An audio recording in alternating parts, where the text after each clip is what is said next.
alunos da primeira série, tudo bem? Como que vocês estão? Animados? Hoje a gente está aqui para mais uma aula de Roma, tá? Então a gente vai entender um pouquinho Roma antiga. Vamos ver qual que são os nossos objetivos para essa aula.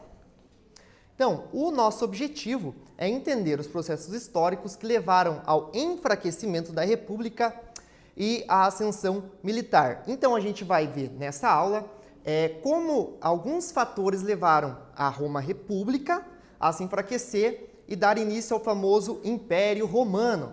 Lembrando, a gente tem 3 fases de Roma: monarquia, república e o império. Você lembra qual era o magistrado mais importante durante esse período da República? O magistrado mais importante, pessoal, ele era o cônsul. O que era o cônsul? O cônsul, ele era como se fosse um executivo. A gente tinha um mandato de 1 ano para os cônsuls e eles dividiam o poder, eles eram 2. Um vai ficar responsável pela administração da cidade, outro pelo exército, eles vão se revezar nessas questões e praticamente tudo que acontecia na República vai passar pelos cônsuls, assim como o Senado. Então a gente vai ter o Senado muito forte durante a República e a gente vai ter os cônsules também muito fortes. O fortalecimento do exército romano, ele trouxe consequências políticas. Você consegue imaginar quais consequências políticas a gente vai ter durante esse período da República, esse fortalecimento do exército durante a República, que vai gerar posteriormente o Império? Aqui a gente tem uma imagem de soldados romanos no século III, né? É uma escultura, né? Contra tropas godas, um sarcófago romano, né? Lá no Museu Nacional Romano, tá, pessoal? Aqui o professor trouxe uma reportagem para vocês sobre a questão da escravidão nos dias atuais, tá, pessoal? Aqui vamos ler essa reportagem de um jornal, ó. Semana de combate ao trabalho escravo é marcada por campanhas e manifestações. Pessoal, infelizmente, a questão do trabalho escravo ainda se perpetuou, tá, pelas épocas. Inclusive, no Brasil, a gente tem dados muito relevantes sobre o trabalho escravo nos dias atuais, né? Seja em trabalhos de desmatamento, em canaviais, infelizmente isso acontece. Vamos ler aqui com o professor esse slide então. Ó. A luta por melhores condições de vida e por direitos sempre teve lugar nas sociedades. Assim como no passado os explorados se revoltaram, no presente as manifestações populares continuam ocorrendo. Durante essa aula a gente vai ver que tanto atualmente quanto na Roma, desde o período da República, a gente vai ter revoltas, né, acerca da escravidão. Né? Muitos vão se unir em busca de justiça, né, contra quem estava oprimindo eles naquele momento. Voltando aqui para as conquistas romanas. Então, a gente teve, durante a República, uma guerra que foi muito conhecida, que é a Guerra Púnica, né? As Guerras Púnicas, as famosas Guerras Púnicas da sociedade romana contra o Império de Cartago, né? Então, Roma vai dominar a cidade de Cartago, o Império de Cartago, né? E vai acabar vencendo essa guerra. Porém, Roma não vai parar por aí durante esse período. Ela vai continuar se expandindo, né? Então, ela vai continuar expandindo para o leste, onde vão dominar a Macedônia, a Grécia e parte da Ásia Menor. Aqui o professor trouxe o mapa para vocês relembrarem um pouquinho sobre as guerras púnicas, né? O mapa aqui, ó, a gente tem a cidade de Cartago, né? Aqui a gente tem a cidade de Roma, né? A península itálica, tá bom? E aqui essa região do norte da África, aqui onde vai se localizar o Império de Cartago. Então, dando sequência a esse expansionismo territorial, eles vão conquistar a Gália sob o comando de um general. Lembrem-se desse nome, General Júlio César. Tá? Ele vai ser muito importante durante a República e lembrado também durante o Império, né, como um grande nome romano. Então, eles vão ocupar o Egito e o norte da África. Por volta do século I, Roma vai dominar todas as terras em volta do mar Mediterrâneo, que vai ser muito importante para a questão comercial de Roma também. Vamos ver um mapinha aqui, o professor trouxe um mapa para vocês também, das províncias romanas na véspera do assassinato de Júlio César. Olha aí o professor dando spoiler já do que vai acontecer com Júlio César. Então vai ser em 44 a.C., né, a véspera do assassinato de Júlio César. Roma vai se expandir pelo mar Mediterrâneo. O mar Mediterrâneo ele era muito importante na questão comercial, né? E Roma ela vai conseguir dominar todas as terras em volta, praticamente, aqui do mar Mediterrâneo. Ele já tinha conquistado o Império de Cartago, né? Vai conseguir a conquista de Jerusalém, da cidade de Jerusalém, né? Desta região aqui mais do Oriente Médio, região asiática, tá? Aqui vai conquistar parte dos gregos, aqui Atenas, uma cidade muito importante também, né? E aqui a gente tem a cidade de Roma, e aqui a gente vê que a Península Ibérica também já está praticamente tomada pelos romanos. Então o professor trouxe uma atividade aqui para vocês. Vamos ler junto para a gente compreender? Ó, copie em seu caderno e responda. Analise um mapa e responda quais continentes e cidades importantes Roma conquistou com o domínio do mar Mediterrâneo. Ou seja, quais continentes Roma chegou? Onde ela conseguiu abrangir os seus domínios, né? Claro que não o continente todo, né, pessoal? Aqui só como a gente vê no mapa. E como isso influenciou o comércio em Roma? Ajudou? Foi bom? Foi ruim? Então, o professor vai dar um tempinho para vocês analisarem o mapa e a gente já volta.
Vamos dar uma olhadinha aqui na resposta que o professor preparou para vocês.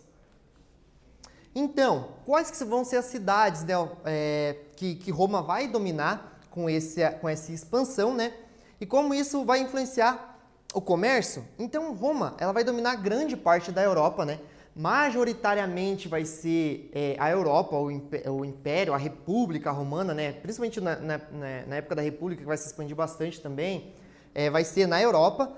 O norte da África, como a gente viu no mapa, e parte da Ásia. Então vai ter cidades importantes, né, durante esse período dominadas pelos romanos, né, que vai ser Jerusalém, Cartago e Atenas, lá a cidade dos filósofos, como o professor comentou com vocês.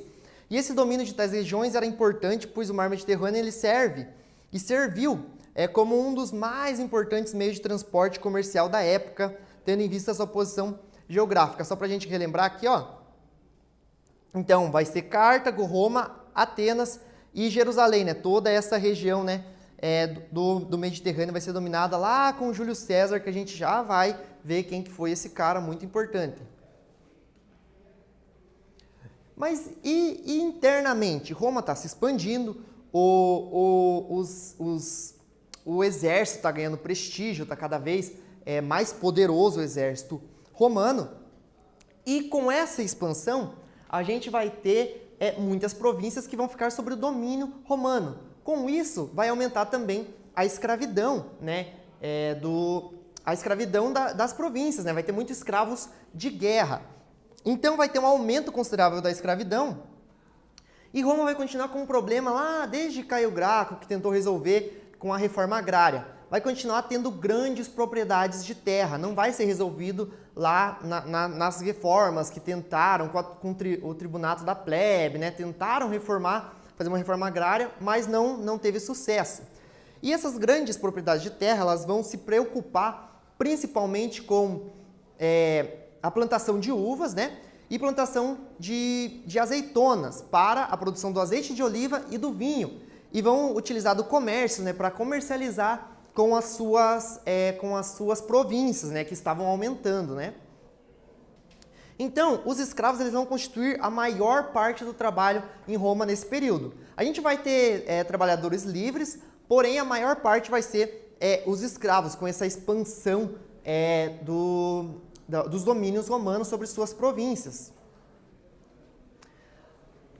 Com essa expansão, né, e algumas revoltas vão surgir. Os escravos não vão ficar omissos, né?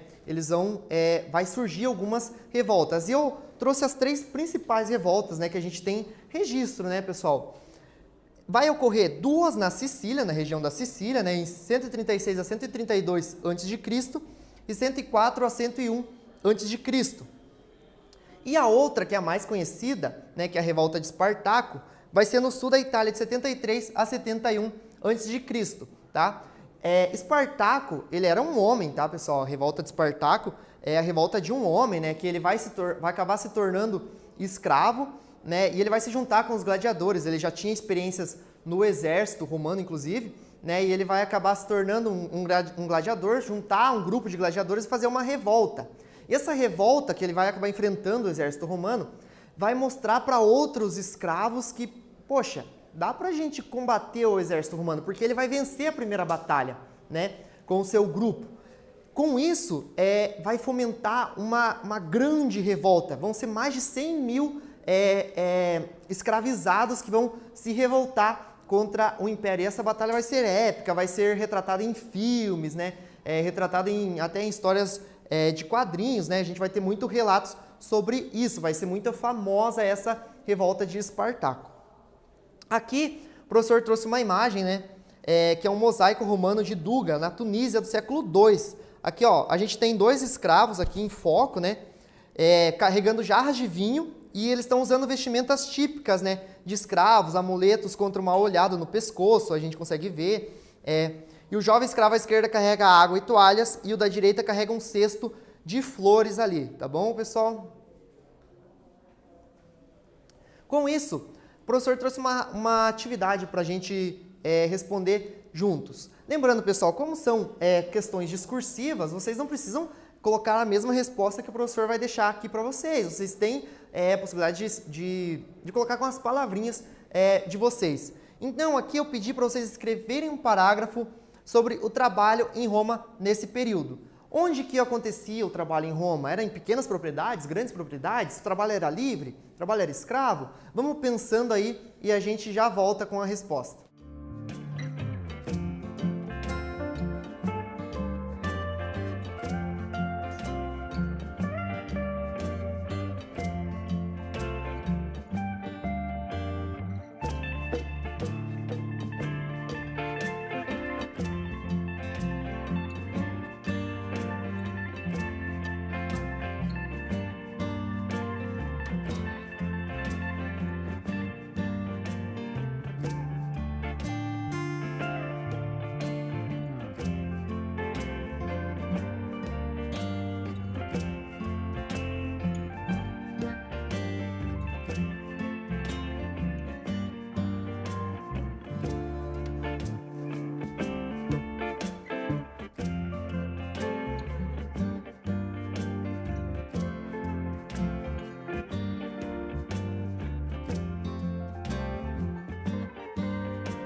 E aí, pessoal, conseguiram resolver?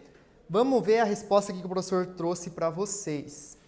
Então, em Roma, durante esse período, o trabalho era realizado majoritariamente, ou seja, a maior parte do trabalho realizado em Roma era por escravos, sendo a maioria deles prisioneiros de guerra, né? A maioria das províncias, né? E muitos desses eram levados a trabalhar em grandes propriedades de terra, onde iriam produzir uvas e azeitonas, né, pessoal? Onde eles iam produzir para o comércio, para a comercialização de Roma, né? Com as suas províncias. Com isso, eu já tinha cantado essa bola lá atrás, que a gente ia ter muito prestígio dos militares com essas expansões, né? E isso vai ocorrer, né? Então, em período de expansão, os militares vão ganhar muito prestígio. Em 107 a.C., o general Mário, então a gente vai ter um general, ele vai ser eleito cônsul, e ele vai ser eleito por muito tempo cônsul, ele vai ser eleito 6 vezes como cônsul. E ele vai instituir o pagamento de salário aos soldados. Com isso, pessoal, a gente vai ter um exército profissional. Então, antes o exército não era algo profissional, né? A gente tem muitos que continuavam tendo suas profissões, né? E eram convocados por exército, né? Principalmente desde a monarquia a gente vai ter, né? No comecinho da república também, né? Aqui o exército ele vai se profissionalizar, então ele vai ser soldado romano, a profissão dele é soldado romano. Ocorre também o fortalecimento dos comandantes do exército com isso, né? E aqui vai ter um fortalecimento muito forte dos generais romanos, né? Que vão passar até a disputar o poder entre si. Essa ascensão dos militares vai fazer com que esse fortalecimento dos comandantes do exército ela ultrapasse a guerra, ela ultrapasse o exército. Eles não vão ter só influência no exército, eles vão ter influência no poder político de Roma. Como a gente viu aqui, o Mário, que era general, ele vai se tornar cônsul, né, por muito tempo e vai ser muito popular. Então, após o general Mário, que havia sido muito popular, né, e sido eleito por cônsul por 6 vezes, o cargo ele vai ser ocupado pelo general Lúcio Sila ou Sula, né, pessoal? A gente tem essas duas nomenclaturas, né, que vem do latim o nome dele, né, Sila ou Sula. Em 88 a.C., pessoal, ele vai aproveitar essa popularidade, por quê? O exército romano, os soldados do exército, eles vão começar a responder mais aos seus comandantes do que o próprio Senado, as próprias leis da República Romana. Então, os comandantes vão ter mais influência no exército. Ele vai aproveitar disso, desse apoio das suas tropas, e vai se autoproclamar ditador perpétuo. Lembra o que era ditador, pessoal? A gente tem a questão do poder do ditador, era aquele poder de 6 meses, né, que dominaria Roma com poderes plenos. Só que aqui não vai ser só 6 meses, ele vai se autoproclamar ditador perpétuo, ou seja, até o fim, vai ser até o fim da sua vida, né? A intenção dele era essa. Vai perseguir e matar os apoiadores de Mário, que era seu concorrente. Então, pessoal, mais uma atividade para vocês. Explica o processo que levou os militares a terem grande prestígio ao ponto de Sila se autodeclarar ditador perpétuo. Então, qual o processo levou eles a terem muito prestígio, né? E possibilitou o Sila se tornar, então, ditador. Eu vou dar um tempinho para vocês e a gente já volta.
E aí, conseguiram responder, pessoal? Vamos ver a resposta então, que o professor deixou aqui para vocês. Então, com o período de expansionismo romano, os militares eles ganham cada vez mais prestígio, né? E o exército ele vai passar a ser profissionalizado, recebendo salários, né?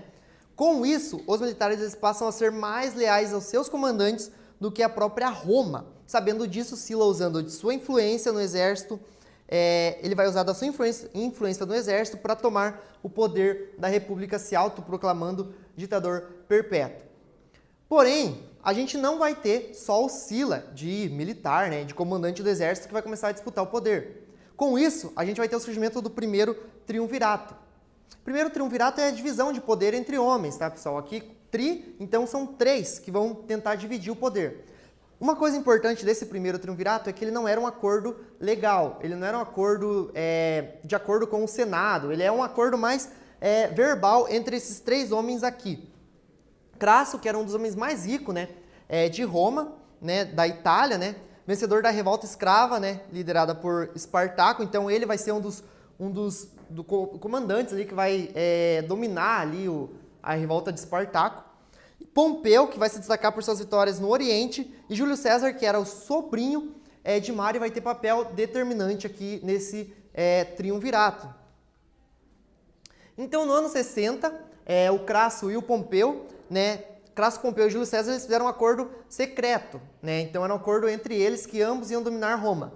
Lembrando, Júlio César ele estava dominando a Gália, né, ele vai ser considerado o cônsul da região da Gália lá, ele vai ficar na Gália, e a gente vai ter o Crasso e o Pompeu, né, que vão fazer esse acordo secreto. E vão assumir o comando, então, do mundo romano. E, neste momento, vale lembrar que a gente ainda tem a República em Roma, né, porque muita gente confunde, achando que o Júlio César ele foi o imperador, né, e não foi, tá, pessoal? Então, só para a gente relembrar o que a gente viu durante essa aula, a gente viu as conquistas e expansões territoriais de Roma, certo, pessoal? Desde a Macedônia, ali o Mediterrâneo. O trabalho de escravizados e suas revoltas, né, como a revolta de Espartaco, a mais conhecida. A ascensão e o prestígio dos militares, e assim como sua profissionalização, a profissionalização do exército romano, né, que vai ter cada vez mais influência na sociedade.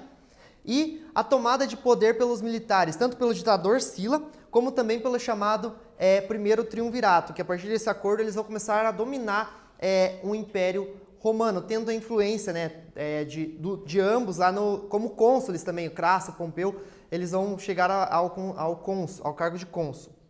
Beleza, então, pessoal? Essa foi a nossa aula de hoje, espero que tenham gostado. Até a próxima!